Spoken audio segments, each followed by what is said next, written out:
You are listening to the Utah Jazz Beats with Sam and Peeps, the ultimate podcast for diehard fans and passionate followers of the Utah Jazz. Here are your hosts, Sam and Peeps. Hey, what's up, everyone? How are you all doing? Sammy G, how's your week been? How's the Jazz been for you? Oh, it's been interesting. Well, I don't know. I don't even know what to think. It's been some rough games, but it's only preseason. Dude, I get you. Okay. Obviously, today we're going to talk about the two games we've had, looking forward, kind of what our expectations are now since we've seen a little bit of the Jazz. But to start out, give me your raw thoughts. What did you think of the games overall? I mean, I feel like overall it just looks like we don't have any chemistry. I feel like a lot of it is kind of clunky, where it's your turn, my turn, and one guy goes and plays isolation, then the next possession, a different guy goes and plays isolation. I don't know. It was just like it seems so different than what we saw last year, where it was really like a cohesive unit. It was really team basketball last season. So I don't know. It's just the preseason. I feel like that's kind of how it goes. We're incorporating new guys, but overall, it was just like really messy. It looked like these guys had never played together, but I don't know. Yeah, dude, that's honestly, there's several times during the games that I laughed. I was like, oh my gosh, Like that missed dunk. we look bad. Oh, the missed dunk. You had Fontecchio hitting threes, but besides, he just clearly airballed it by 2 feet. It looked Luka missed 2 I- layups in the fourth quarter. Yeah. We're like, bro, what is this?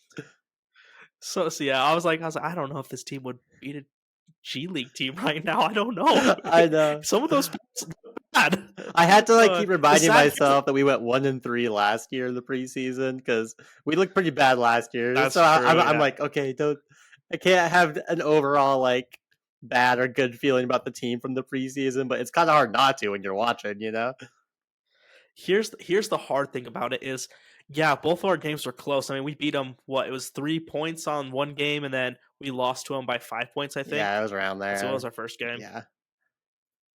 Yeah, we beat them by 5 points, and then they beat us by 5 points. Oh. So literally, tied. we went 500 with them. Yeah, exactly. But here's the issue: when our actual players played, those first half of each game, and I guess the second game we had Laurie in for a little bit longer than the other players, but that's when our plus minus was down a lot. We were down compared to them 18 points at one point. And then when our deep bench got in, that's when we brought the games back in both situations. No, that's true. I mean, So honestly, we're just deeper. I think it's just clear that the overall makeup of the team is that we have a lot of guys on our team that can contribute. Our bench is very deep, but then we're not top heavy at all, which I feel like most of the really good teams are just really top heavy. I always feel like it's stars that will win you championships, not a deep bench. And so that's anyway. But it makes sense that in the preseason, in the second half, that we're gonna go on runs because we're way deeper than most teams in the league, honestly. yeah, my view is we have the most fourth best players on our team. Yeah, that's so true. that's what we're full of. No, I totally agree with that. Yeah. Okay.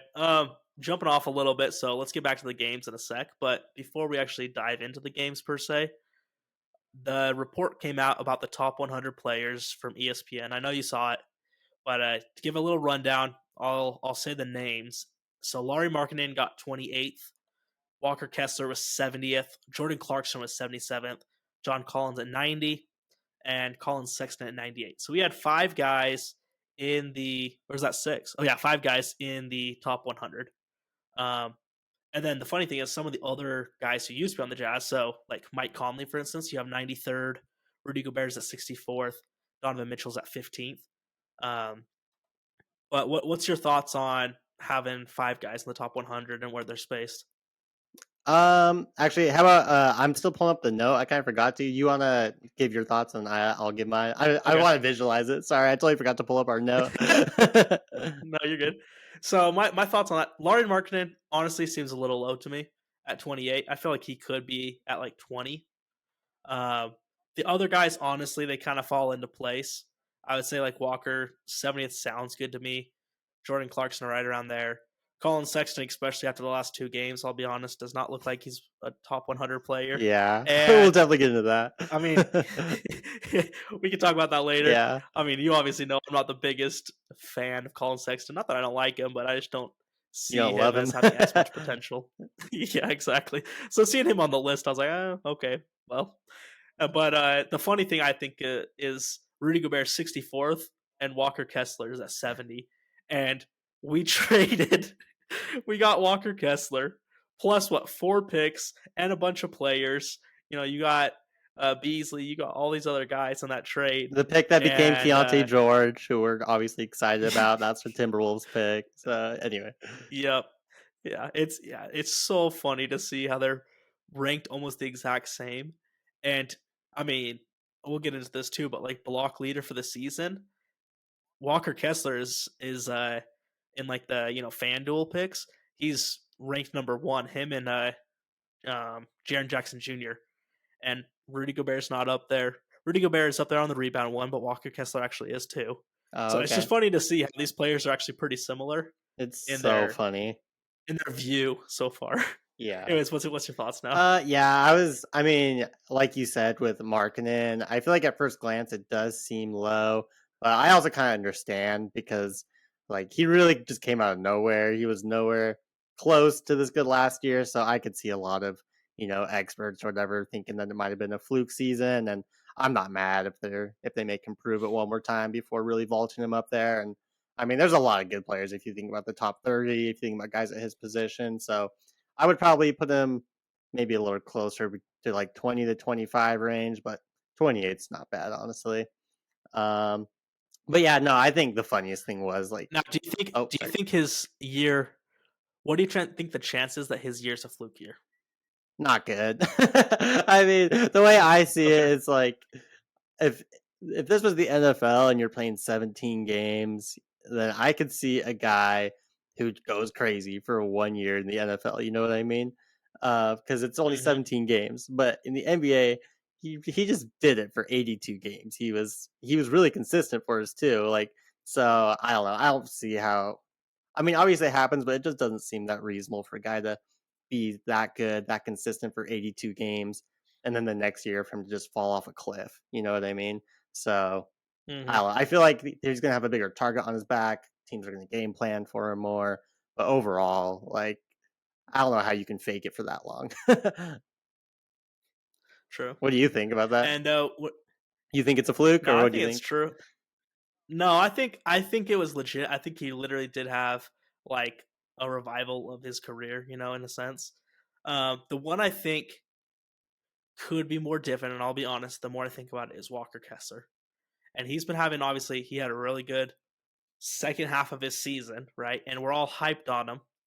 But I mean, they also have like the sophomore slump, right? And it's like, could he have that? I mean, so far in preseason, I mean, obviously, again, preseason, he only had 3 points last game, though. I mean, I barely even like saw him on the floor. It felt like, and which again, it's preseason. It's not like that actually means anything in that type of situation. But it's like, could he not be as good as we are all, thinking he was going to be? Well, what do you think on that one? Um, yeah, I kind of see what you're saying. I think that with Kessler's style of play, it's a lot harder. Like, I just don't see how he would fall off. You know what I mean? Like, it's not like he shoots the ball a lot or is a crazy playmaker or anything. It's just like these pretty basic skills of he's good at blocking shots, he's good at getting rebounds, he dunks the ball. You know what I Mm-hmm. mean? Like I I think it's harder for teams to like really game plan around that to make him less effective because he's just sitting under the rim blocking shots and dunking the ball for the most part. And so I think it's more likely that there's a regression in Larry Markkinen than a regression in Walker Kessler just because of the style of play. But yeah, I don't know. I Gotcha. mean, obviously it could happen, and there are ways to make him less effective, like what we've seen teams do to Rudy in the playoffs. But I think if I had to pick one guy that's going to be our most consistent player who you can really count on every night, I would pick Walker Kessler. Gotcha. So by consistent, you're saying that he's gonna get like most consistent amount of points, most consistent rebounds, blocks, that kind of just consistent player altogether. Yep. Yeah, exactly. I think you just always know what you're going to get from him every night.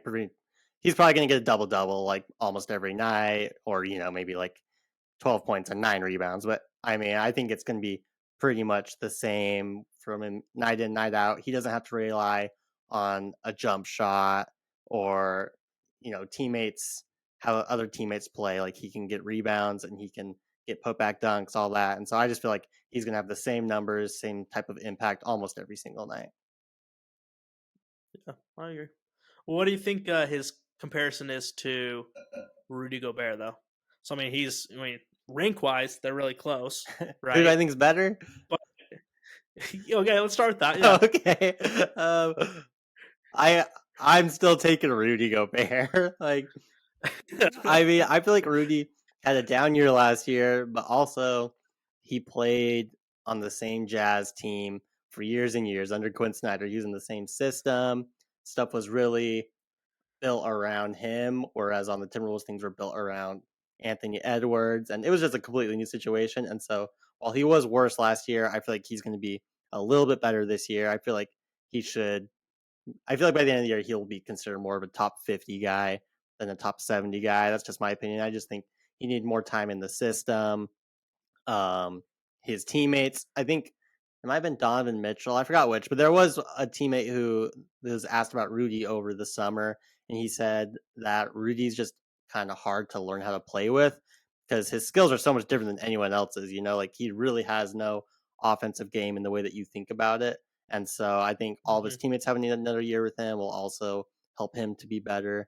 So I think in 3 or 4 years from now, I don't think it'll be any question. Like, Walker Kessler will be entering his prime, and Rudy Gobert will be on the verge of retirement, honestly. And so I think in the end, at some point, Walker Kessler will be better than Gobert, but I don't know if he's there yet. But I feel like with a lot of Jazz fans, I'm in the minority on that take, so I don't know.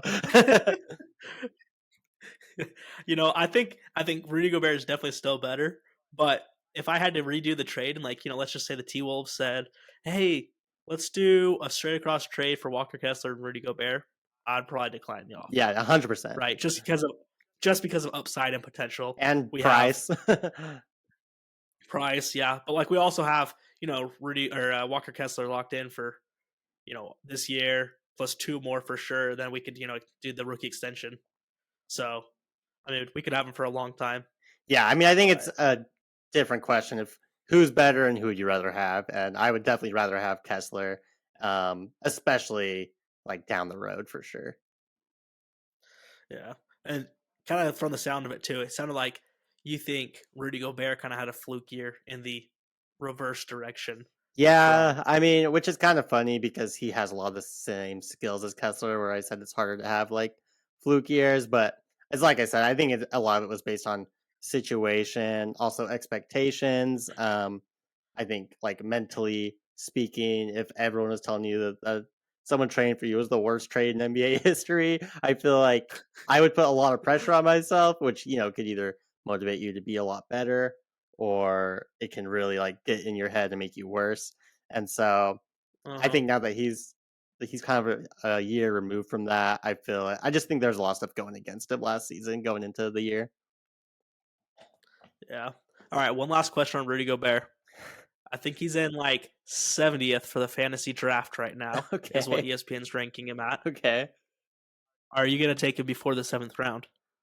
Oh, in a 10-team draft, basically. Yeah, so for instance, so everyone knows, me and Sammy G are in a fantasy league. We got 10 teams. It's a snake draft. So Sammy G, I think, is at 9th in the league. Oh, 9th pick. 9th pick. I got 7th pick. Which is 7th pick. Don't you worry. I don't think I would take him because I mean, at all. I mean, if he's well, obviously he's low. I would take. What's your number? Maybe 85th. I would take him, or between 80 and 90, somewhere in there. Just because while I do think it was a fluke last year, I'm not confident enough to say. All right. Like, I'm not that confident that it was, like he could still suck. So yeah, I ain't taking him. I see. I, Okay, now I know where I would take I can Kessler. let it drop. I would take Kessler before I took Rudy. All Even though right. I just said I thought Rudy Hey, was better. hey, I'm just trying to figure out where I can, place my guys who I'm trying to throw down low. You know what I'm Hey, you saying? still gotta worry about 8 other teams. True. But hey, you got me figured out. Yeah. Alrighty. Where are you taking Okay. him? Anything else? Oh, I'd probably take him in the 6th round. If I Oh, see really? him available in the 6th, I'd probably take him in the Oh, 6th. wow. Yeah. But I'd probably take, I mean, for center wise beforehand, I would probably take Wembanyama and I would probably take Walker Kessler Wemben before. Llama. Yeah. And honestly, Wembanyama could be a straight bust if he gets injured and then my team's destroyed. But I would love to see You him take go off. him and Chet, and they both like go out for the year in the first couple of weeks. You know what? I wonder if I actually didn't look this up, but I wonder if Chet also has a power forward by his name, for for the fantasy. So I could play him. He's I see. Yeah, power forward / center. Yeah, Yeah, so then I could play him in both. That'd be I nice. don't know. You have to check. But Wembanyama might be too. I know I don't know. Wow, they're probably just straight centers. I don't know. Anyways, anything else in the top 100 from the Jazz that you think stand out? I think it's pretty much just like what you were saying is uh we have a lot of guys that are like we have the fourth best players on the team, in the league, you know what I mean? Like we're just full of guys who Hmm. would be a great third or fourth option on a team. But besides, yeah, I mean we got 5 guys in the top 100, but they're all for the most part between 70 and 100. So anyway, but yeah, that's pretty much just agreeing with what you were saying earlier. Yeah. All right. Well, let's get into the games then. So I mean, we kind of talked about the Let's do it. overall thoughts of what's going on, but okay, breaking it down. Who stood out to you, and like, what's some interesting things that like just in general that stood out? Um, I think And it could be good or bad when it just stands out. Okay, I think like the biggest thing that really stood out in a bad way, and this might not be as much on Taylor Hendricks, it might be more on Will Hardy, but it's just crazy that he's not getting any minutes. I mean, in both games, he didn't come in until the fourth quarter, and in the latest game, he didn't come in until there was less than 5 minutes left in the fourth. And so Hmm. pretty much how Will Hardy structured it was in the first half, he kind of played his normal 9 or 10, probably 10-man rotation that you may expect to see in the regular season. And then in the second half, he let his bench go. So Taylor Hendricks was not in that rotation, which is a little bit disappointing for a top 10 pick. It's pretty surprising to me because, I mean, obviously a guy can develop and you want him to develop, but with a draft that was supposed to be so stacked, why are you not playing a top 10 pick? Um, and then something that Hmm. I saw as well is that he, out of the top 21 picks, he's gotten the least amount of minutes so far in the preseason. And so there's another 10 or 11 guys that were Less than taken Cam after Whitmore, huh? him. What do you say? Said less than Cam, right? Yeah, oh yeah, dude. I saw Cam. All right, so the backstory here. I mean, there's a lot of Jazz fans who are like this, but I wanted Cam Whitmore so bad on draft night, and he was there for us to take, and I was like, we're gonna get him, and then they took freaking Taylor Hendricks, and I was screaming. I was so mad. Well, then he was still Yeah, and available at then he's 16, available at and you were 16. still thinking the same Yeah, thing. but we took George, and now I'm like, okay, that's fine. But I Yeah. anyway, I'm really trying to. I want to give Hendricks a chance here, but Cam Whitmore has looked awesome. He's like super athletic. He's knocking down threes. Anyway, that's a different topic. So that's my main thing is Taylor Hendricks. I don't know what the issue is there. I don't know what he's not good at, what he is good at. I will say a positives that stood out was also Taylor Hendricks is it seems like, I mean, this is a super small sample size, but it seems like he can hit some shots. It looks like he can stretch the floor. And then I was really impressed on a couple of different possessions defensively, just like staying in front of his man on the perimeter, really good length. And so I feel like the tools are there. I feel like we haven't seen enough to know why he's not playing. But yeah, that was the biggest disappointment for me. Mhm. Okay.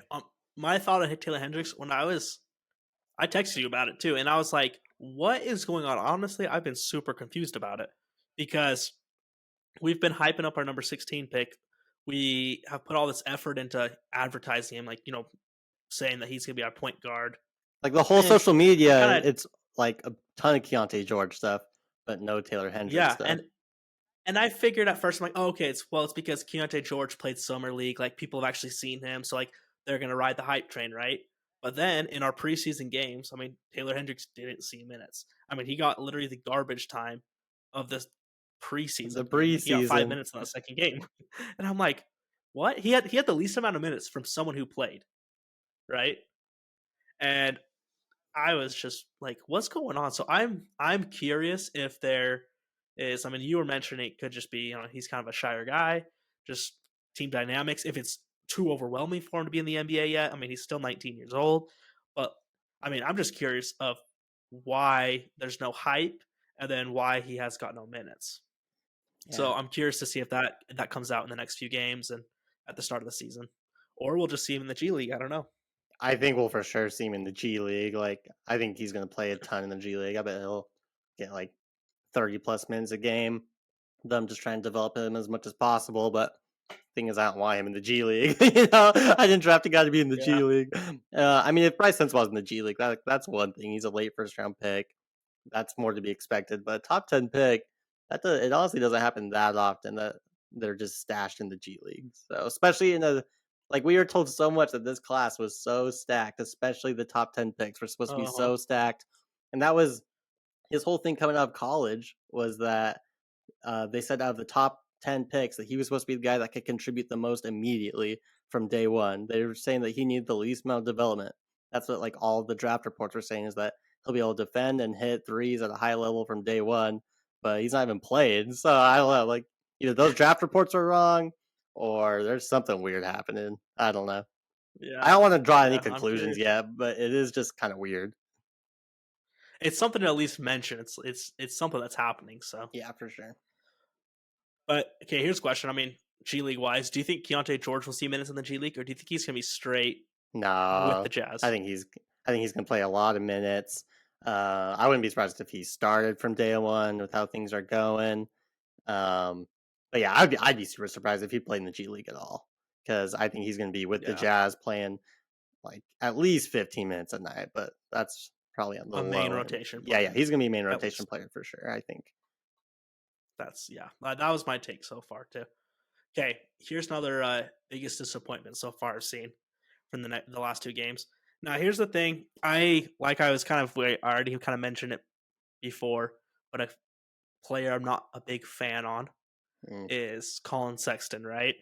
Yeah, he's easily the biggest disappointment. Like, no doubt about it. I think everyone could agree on that. As far as guys that have actually played. And he has several years in the NBA, right? Mm-hmm. But what are your thoughts? What do you think is going on there? Why do you think that he just didn't look as good? I don't. It's kind of tough to say. I kind of have a lot of different thoughts about like guard play in general, but something that we have seen just in these first couple of games, if you look at all the guards, is Tyler Horton-Tucker has been best when he's shared the floor with Keontae George or Chris Dunn, and then Jordan Clarkson has been best when he's been on the floor with Keontae George or Chris Dunn, and then Colin Sexton up to this point, at least. I didn't check the minutes, but I don't remember a single time that I saw him on the floor with George or Dunn. And so I think a lot of it might just be that he is just playing with the wrong groups out there. I don't think that he can share the floor with Clarkson or THG, because all three of those guys are just such ball dominant dudes. And so I couldn't tell you why he's not doing that great, but I think a big part of it is just that I just don't think that he's playing with the right guys. And then in general, I mean, I think going into the year, everyone was hoping that Colin Sexton would kind of be that guy who just takes the reins, becomes a really good point guard. He's just not a point guard. He can't do it. He doesn't read defenses at least from what we've seen in his career up to this point. He hasn't been reading defenses very well. He's not good at like organizing the team and getting them into sets. He's a lot more. I feel like he's driving the chaos and making things more chaotic than calming down the team, which is what a point guard should be doing. I feel like he can't read mismatches when they're there and set guys up in the right position. I just think like his mind is so geared to I need to score, and then if he's not thinking about scoring, then it just feels so forced when he is trying to do that point guard stuff. Like I just don't think it's in him to be a point guard. I think, and I feel like in the yeah, that's pretty much it. I just feel like he's not a point guard. What about you? Okay. On Colin Sexton, obviously, yeah, I think big disappointment. I mean, I think it could be that he's playing with the wrong pair. I mean, obviously, it sounds like Will Hardy wants to play people in pairs, so they got to find their match pretty much, right? Yeah, So we'll see if he can find a good match. But he definitely dropped because I had him, preseason, preseason, saying that he was going to be the starter with Clarkson, right? And that's not my take anymore. yeah, same. But I'm I don't know what to think about him. It's definitely shifted where I think he's playing. THT wise, I'm like, I mean, obviously, I think he's a good player. I think he can. He definitely is not perfect at being a guard. Let's be 100% honest. So he obviously makes a lot of mistakes. I feel like he's actually I shown feel like- improvement though, whereas like I- Colin Sexton hasn't shown improvement really. If anything, he's shown Yeah. regression, and so. But yeah, anyway, go on. I I'm feel just like saying, at least he's improving. Yeah, I feel like with reps, THT. I mean, I've been THT's fan, so I'm on the, Day on one the THT low fan. end. Yeah, before day one. Let's be honest here. Just kidding. But I've got a lot of backlash about that. Let's be honest. Mostly from me. Yeah. But and if I said anything on Twitter, I'd be getting backlash too. I know everyone. Yeah, he's getting a lot of Everyone's hate been shit on for him. someone that just was our best player. I mean, statistically, was our best player last night. Yeah.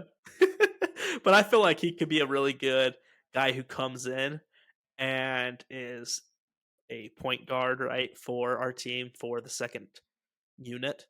Um, so honestly, to get into it, so I would say the pair wise, I would say Keontae George and THT would pair best together, and then Clarkson and Dunn, because that kind of gives you kind of a crazy player and then a more calm player in both situations. Like with Clarkson, he's a guy who loves to shoot. He gets the ball, he fires it, he's going hard. Chris Dunn slows him down, right? Slows down the ball. So they complement each other. And then I would say the same thing I could see on Keontae George. I would say Keontae George is a little bit more of a flamethrower right now, right? That he's trying to get buckets, trying to prove himself. But I feel like he could be more like a Dunn and slow down the floor, and be more of a point guard. Obviously hit buckets, make good plays for his team. But I feel like he could slow down THT, and THT probably needs someone to slow him down.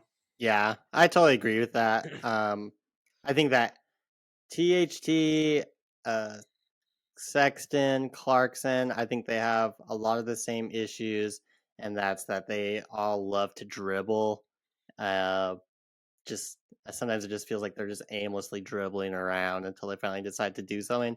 So I think that's the main reason that those three can't play together is because they stop ball movement. But yeah, I agree with what you're saying. I think THC would be great with the second unit. I mean, he hasn't been great against the starters, at least with the Clippers the last two games. But as soon as the Clippers have gone to their second and third string guys, he's literally just dominated. He's just he's a really big body. He can pretty much do what he wants, get whatever shot he wants, just because he's so big going to the rim. But it's frustrating watching him at the same time because the ball's swinging around and then it gets to him and then he just is like dribbling forever and I'm like, bro, do something with the ball right now. Anyway, so I feel like that's why you can't have THT with those other ball dominant guys. And then the biggest thing is obviously the strength of our team is our front court. We got Collins, Marketing, Kessler. Those are the most important, best players on the team.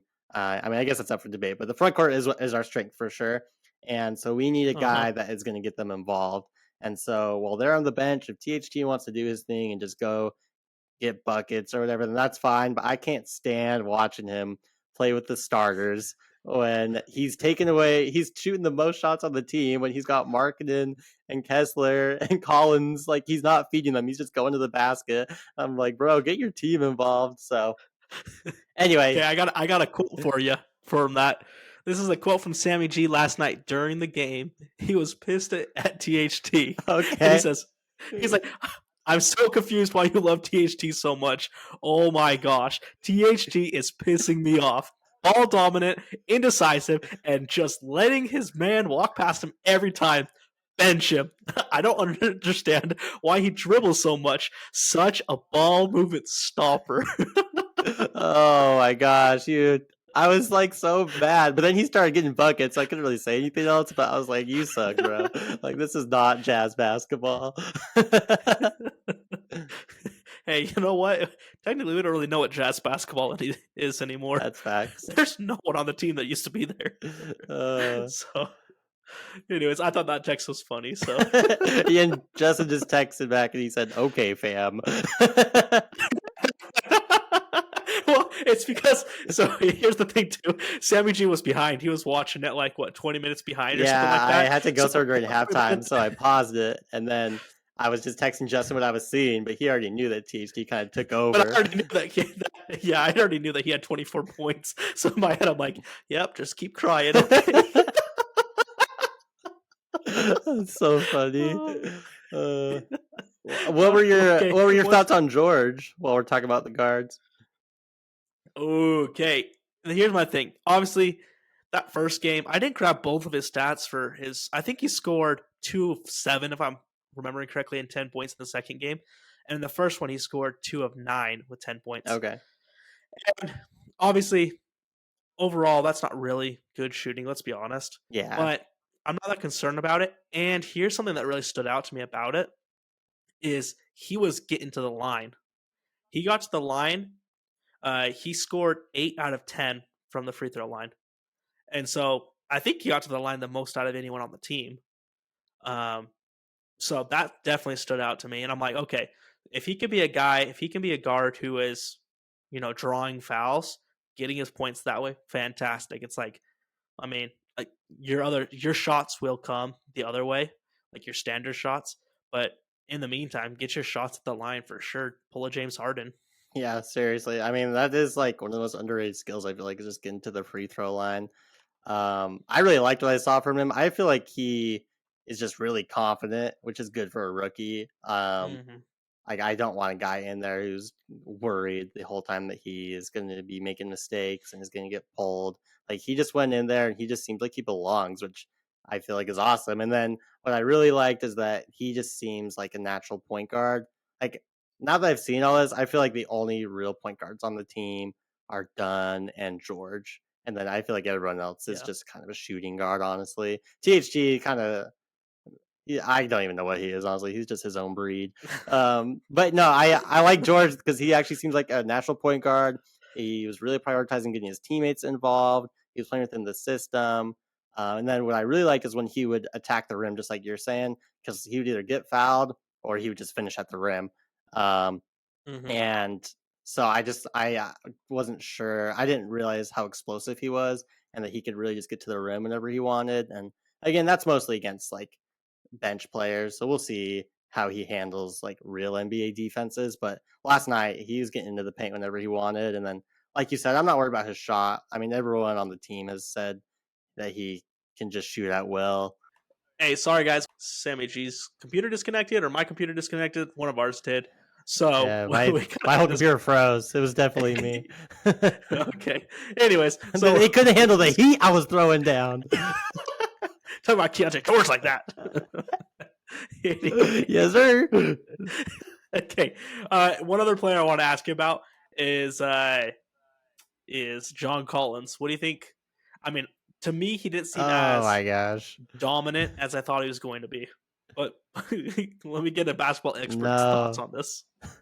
We are the same in expertise, but it was so frustrating, honestly, because I feel like Will Hardy, and people talk about Will Hardy, and like this whole thing is he maximizes players' superpowers. Like that's kind of what they say that he does. And all he did was just stuck him in the corner, like he's been doing in Atlanta for the last year, doing the thing that got him all frustrated. Anyway, it was just the preseason, and honestly, he might have had bigger things to worry about than John Collins.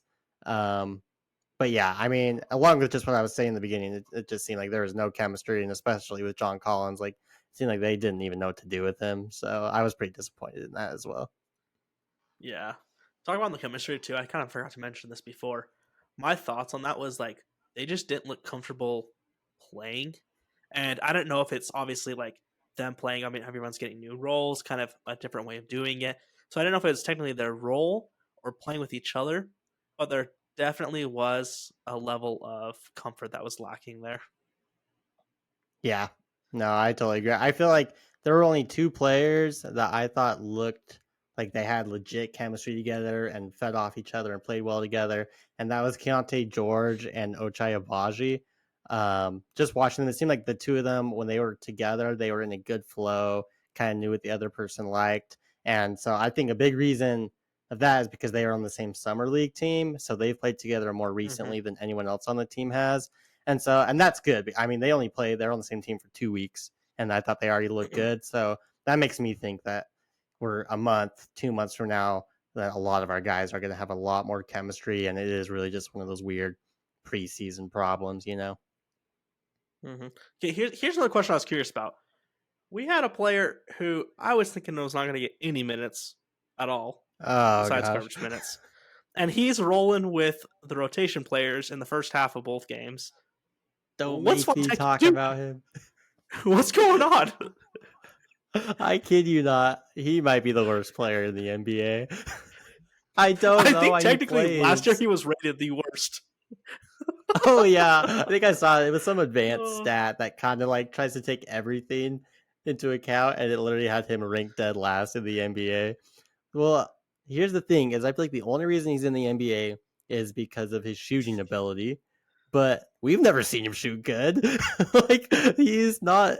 I'm sure he is a good shooter, but we haven't seen it. You know, I don't know why he's on the court. I would put Luke in before him. I would obviously take Hendricks before him. It doesn't make any sense to me at all. Yeah, I don't know. And maybe he was just filling the position for Hendricks because Hendricks wasn't ready for it, so he's literally just filling the void. But I don't know. That surprised me for sure. Yeah, no, I thought, yeah, it was weird. I don't like Fontecchio. I don't want him on the team. Like, I thought it was weird. Okay, do you have any other plays you want to talk about or anyone that stood out during Um, the games? let's see here. I don't think so. I mean, at the end of the day, I just feel like the biggest thing is there's certain guard pairings that you can have together, and there's some that you cannot. I think the benefit of George Dunn and Abaji is I think those three guys can play with anyone, and then I think the other three guards cannot play with anyone, and so I think that's why I just prefer George Dunn and Abaji getting more minutes just in general because I feel like they're better teammates. They spread the ball around. They make better decisions. They play better defense. So, but that's my main takeaway is I feel like we learned a lot about the guards in the last two games, and we're gonna continue to learn some. Oh yeah, and one thing I did see is in Will Hardy's press conference after the game. He mentioned that he really wants to have a decision made on his rotations by the end of the Blazers game, essentially, or like that weekend of the Blazers game, which is coming up this Saturday. And so I think the guys that you see next week on Monday, but especially the game Thursday against the Kings in the preseason finale, I think whoever starts that game is going to be, and whoever the rotations in that game, I think will be the Will rotations be in the the regular rotations. season. Yeah, because he mentioned that he needs to give the guys are actually going to play together a week to practice together in the same lineup. And so after this Blazers game and going forward, I think we're really going to know what's going to happen in the regular season, at least for the first 10 or 20 games. Yeah, I feel like the first two games, they're really hectic, and a main point could be that it's like it was literally like data collection for all the coaches to see, okay, what's going on. have like these little stints to like research and kind of just see what's going on.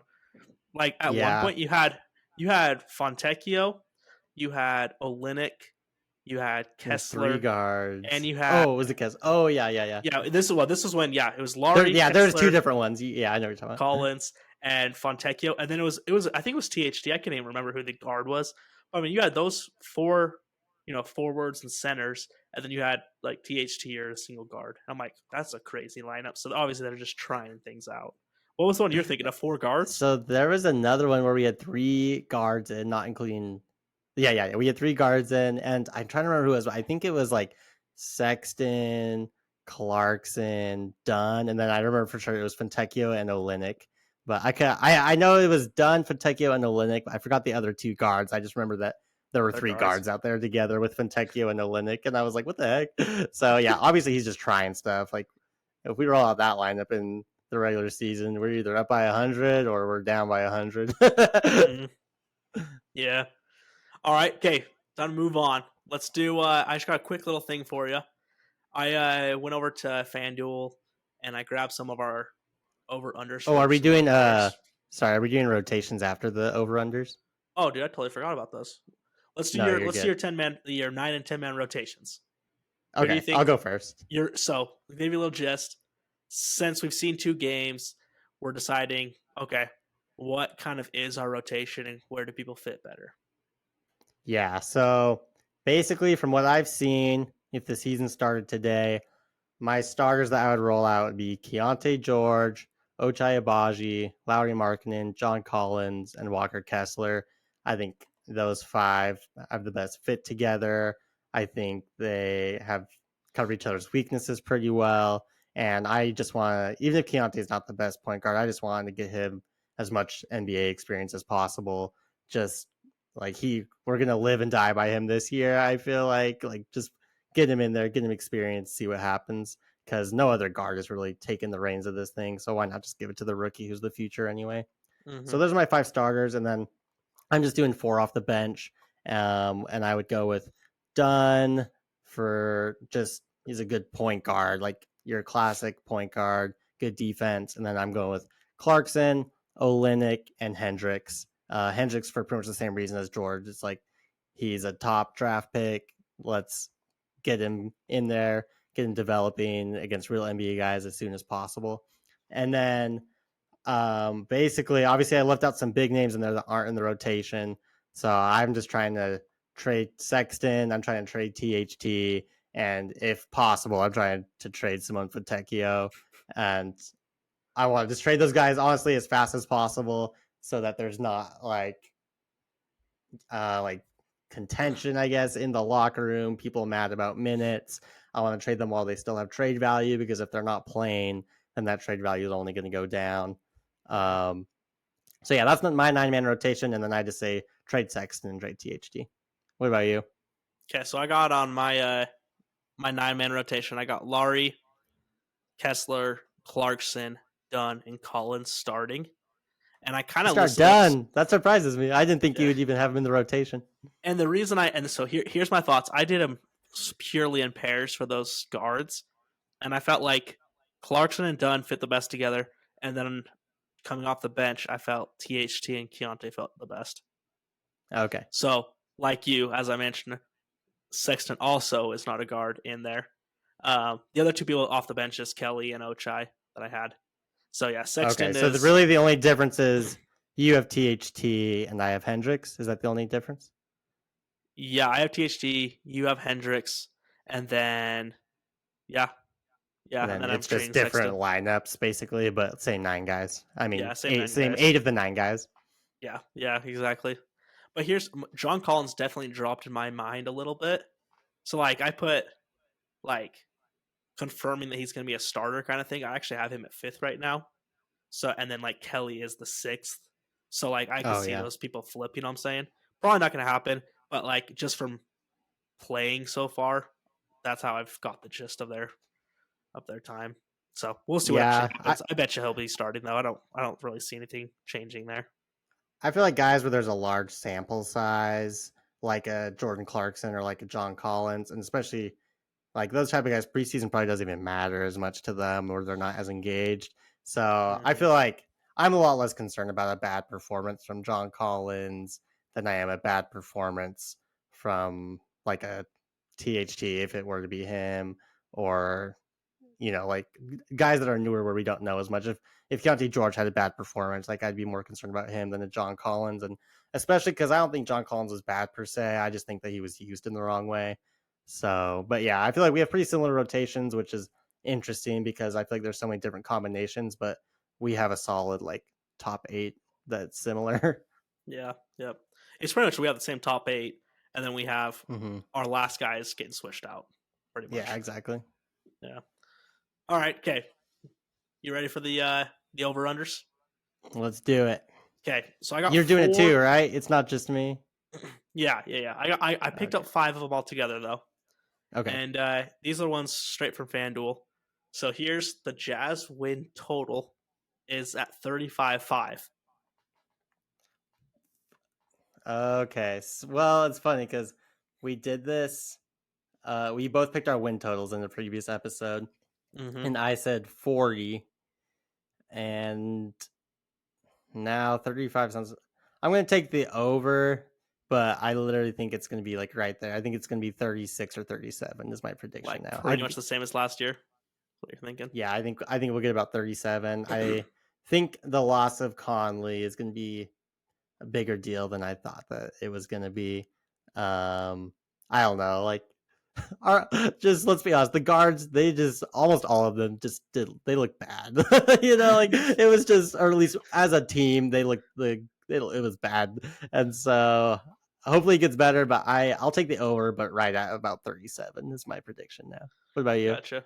I'm still sticking with the over. I bet you we'll get like 38-40. I feel like obviously it's preseason. I still think that we have a really good team, and after they get chemistry going, like the first 10-ish games, we'll be good to go. Another thing, sorry, just another thing about this sample size is that both sample sizes is against the Clippers, which with Kawhi Leonard and Paul George playing, and Westbrook in one of them as well. And so the Clippers are like a really good team when healthy, so maybe we struggled against them, but like let's see how we play against the Blazers, So anyway. Oh, I think we can destroy the Blazers, let's be honest. Yeah, no, exactly. So it's like we're really just focusing everything on this one matchup when we're not playing the Clippers every night. Yeah, that's true. All right, okay. Now let's go over to players. So I got one from Laurie. Laurie is slated at 26 points per game. That's a minus 125 bet if you take the over. But what are you taking on it? 26 a game. I'm taking the under. Mostly just because I think teams are going to put a lot of their focus on Lowry this year. I think he'll probably be getting double teamed a lot. I think all the game plan is going to be stop Lowry and make the rest of the team beat us. So yeah, and then he also doesn't have like a Mike Conley that's setting him up each possession down the floor, who's getting him in the right spots.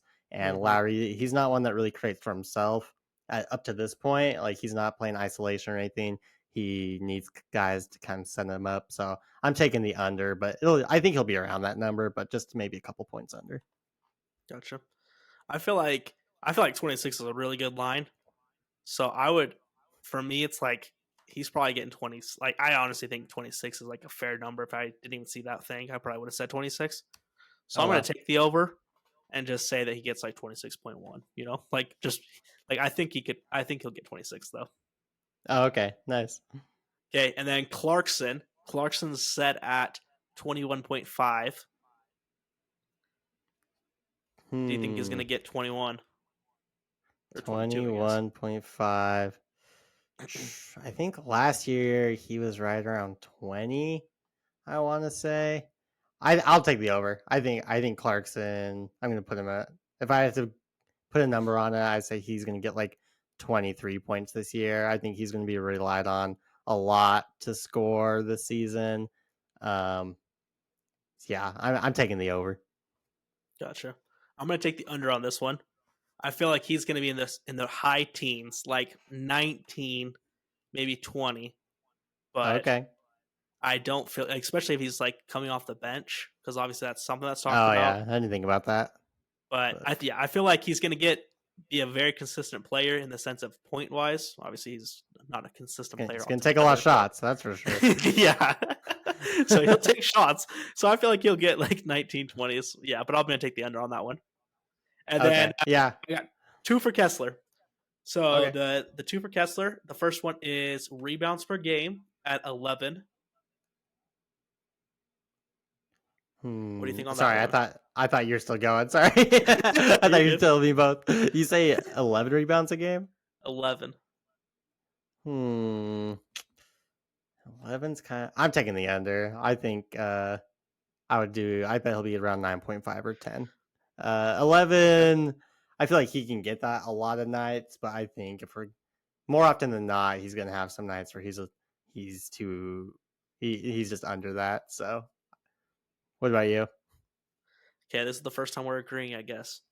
Because Is it well, I guess really? we agreed on the Jazz wins. We did agree too because you said it was Oh slightly yeah. over, but on the player ones. But yeah, I feel like that means he has to average a double double every night. Well, technically not. I guess he doesn't have to get point wise, but I mean getting 10 He's gonna rebounding get the games. points, Yeah, but 10 rebounds a game sounds high for me. To have him do that consistently, is he can have games that he does it 100%, but to get it consistently, I feel like maybe 10, 9.5. Yeah. I also feel like he's not the strongest player yet. Who's gonna just like push guys around and just take that ball. Um, I think he's really filling out his frame and he's working on it, but he's still a little bit skinnier and just not as strong as a lot of other guys. Yeah, I feel like in a few years he'll for sure get 11 points or rebounds per game, but not Yeah, this I year. agree. Okay, and And then there's the here's next the one blocks. That's my guess. okay. It's block leader, so it's not just blocks per game, but Kessler is tied with Jaren Jackson Jr. I kind of mentioned it before in the show, but he's tied with Jaren Jackson Jr. for getting the most blocks for the season, and that's at a plus 280. So first off, would you take the bet on taking Kessler that he's going to win it? Would you take Jaren Jackson Jr.? Would you take someone else? What are your thoughts Okay, on where he's going to rank? is this a total block number or is it blocks per game? I believe it's blocks per game. Let me double check it though. Okay. Because it's just different because I think that Jaren Jackson Jr. is going to miss a lot more games than Walker Kessler is going to Blocks miss. blocks per game. Okay. Blocks per game, I think Jaren Jackson will get more. So basically how the Grizzlies do it is they've got like Steven Adams at center who, he's getting back down to the post or whatever. And then Jaren Jackson Jr., he just like comes around from the weak side and just swats it out of there. And so I just feel like the way that they play, I think that Jaren Jackson Jr. hunts blocks more, whereas Walker Kessler just plays good defense, tries to put his hands up and stop him. And then sometimes he gets blocks just because he's good, but other times he's just playing good defense. Whereas I don't think Jaren Jackson Jr. is honestly that amazing of a defender. I think he just is hunting block shots. Jaren Jackson Jr. gets blocks like TJ McConnell gets steals. That's all he cares about. Exactly. Yeah, so I'll give it to Jaren Jackson Jr., but I think in a lot of Okay. ways Walker Kessler is still kind of the better player. And I think for the year, I bet Walker Kessler ends up with more blocks because I bet Walker Kessler will play like 75 games, and Jaren Jackson Jr., he usually misses quite a few games, and he also fouls out quite a bit. And so I think Kessler will get more minutes, which would lead to more total blocks. But I get you. On this one, honestly, it's a hard pick for me, so I'm just gonna go with Kessler because I love Kessler. So I'm oh gonna yeah, take the he's Kessler. he's your boy. Yep. Hey, that's good logic. All righty.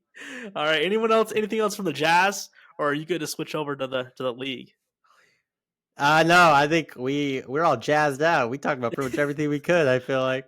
Yeah, it's true. And honestly, in the league, I know both of us haven't really paid too much attention just because it's preseason, so we're not going to be watching their games. And there hasn't been any big news from the league either. So the one thing I kind of wanted to talk about a little bit was just the Victor Chet matchup. And one of the main things was I was watching their highlights, and there's a Everyone, go play. Google this. It's insane, actually. So there's a play where Victor Wembanyama's at the top of the key, and then you have uh, the player driving in, and Wembanyama literally takes, it looks like a 10-foot step. He's like what someone's splits would be, and then add a foot on top of that, and he's just stepping that far. And he goes in, and then he reaches with his hand as well, and it just looks like someone took a photo and just stretched it in Photoshop, and it does not look human. It looks like an alien, I'll be honest. He literally looks like Mr. Fantastic. Yeah, it looks Like look the at the play. Fantastic It's Four. crazy. And then It's anyways, and then he so gets the crazy. steal. His teammate gets it, passes it to him, and Victor goes up and just gets a slam. It was crazy. If he could play like that, I don't know what this NBA is going to be anymore. Well, that's the thing, is just like he has he also has like lots of mediocre plays that happen where he doesn't look that great, but there's always one or two plays every night where it's like, whoa, we haven't seen that before, you know? Mm-hmm. Anything? Okay, what are your thoughts on the Chet and Victor rivalry? Do you think is that gonna become a thing? That's the thing, is I think we might actually have a new rivalry. Like, I feel like there's not a lot of guys in the league that really hate each other like there used to be. I feel like I know Mm-hmm. that Booker and Luka Doncic hate each other, but that seems like the only one.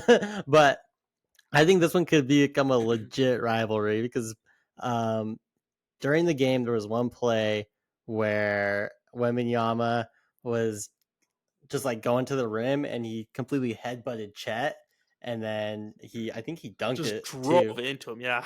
Yeah, he's drove into him. He literally headbutted him, like head to head. Like he really headbutted him.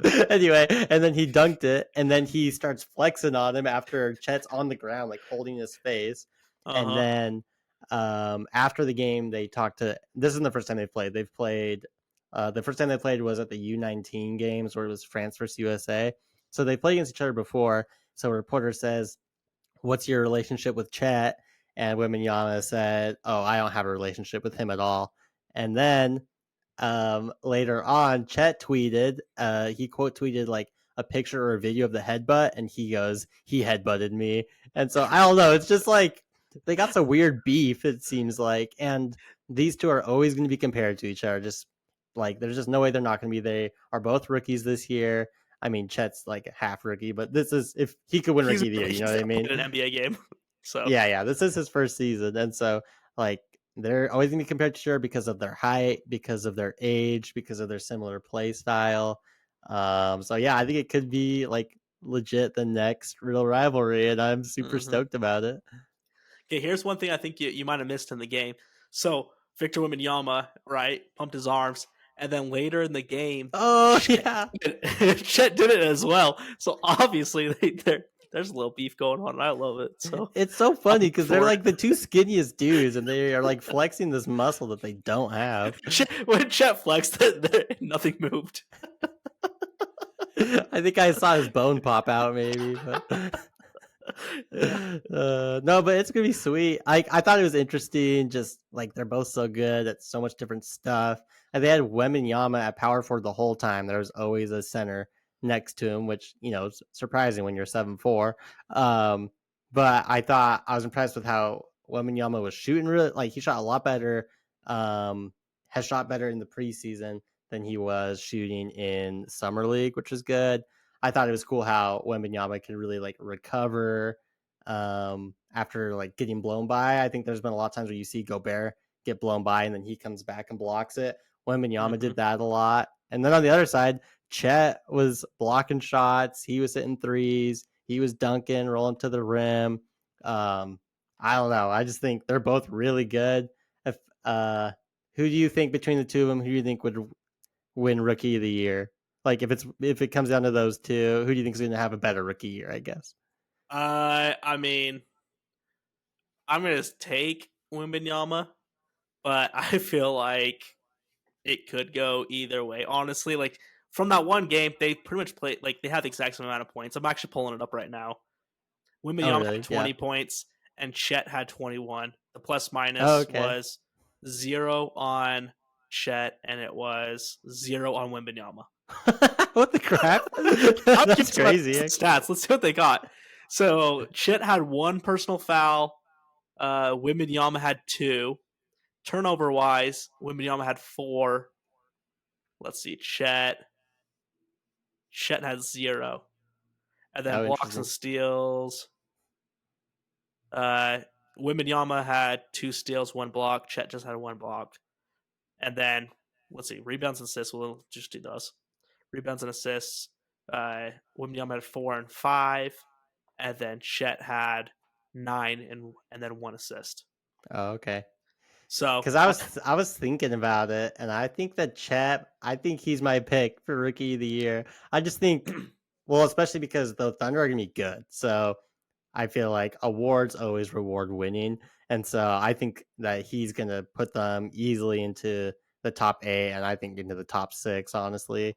And then also he's just had a whole year to kind of sit and learn in the NBA, kind of like what you see in the NFL. Like not as much anymore, but in the past, quarterbacks would be drafted in the first round, and then they would just sit behind a starter for 2 or 3 years, and then they'd be super good. You know, kind of like Aaron Rodgers. But I think it's kind of be the same thing with Chet. Is he just got to sit there, learn the system, and then his rookie year, he's already going to be really comfortable, while all these other rookies are learning what the NBA life is like. So I don't know. I didn't think about it, like before the draft or anything, but now I think I like Chet to win it. Yeah, maybe I'll take Chet in my fantasy draft then. Ooh, not if I get him first. Anyways, yeah, I think that'll be a fun matchup. I'm excited to see both of them play. Honestly, just kind of see what their actual potential is. The issue is, since they are both super skinny, it's like, are they going to get injured in an NBA game? We'll see. I hope not, because they are fun to watch. Yeah. All right. Anything else you want to talk about? Or I don't think so. We just got game Saturday, game Monday, game Thursday. Game Monday's against New Zealand, a non-NBA team, which will be interesting. So I'm excited to actually see how that plays out, because if we look bad in that game, then that might not be a good sign for our team. Did you see the Mavericks lost to Real Madrid? No, I didn't. They lost. They lost to a non-NBA team. So I don't know. I don't know what to think about the Mavericks, but that's something. That is crazy. You know what would be kind of fun to see in the preseason? I mean, we're playing these other teams. We should play some G League teams. Like I don't know. I feel like we would own I don't know, maybe. Well, yeah, but what's the one that's all about 19-year-olds? That team in the G League? Ignite? G League Ignite. That would be kind of fun to play against. Yeah, that would be. Anyway, yeah, that'd be cool. Yeah. Alrighty, guys. Well, have a good rest of the week. I mean, we're uploading this we're filming it on Wednesday. We'll probably upload it later in the week. So stay tuned for Jazz basketball Saturday, and then Monday, and then Thursday, and then we start real season against the Kings. Let's go Jazz. Here we go. Let's go Jazz. Alrighty. We'll see you later, peeps. See y'all.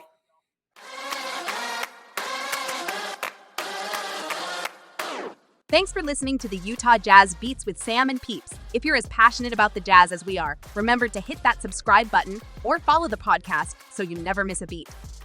Stay tuned for more insights that will keep your Jazz spirit alive all year round.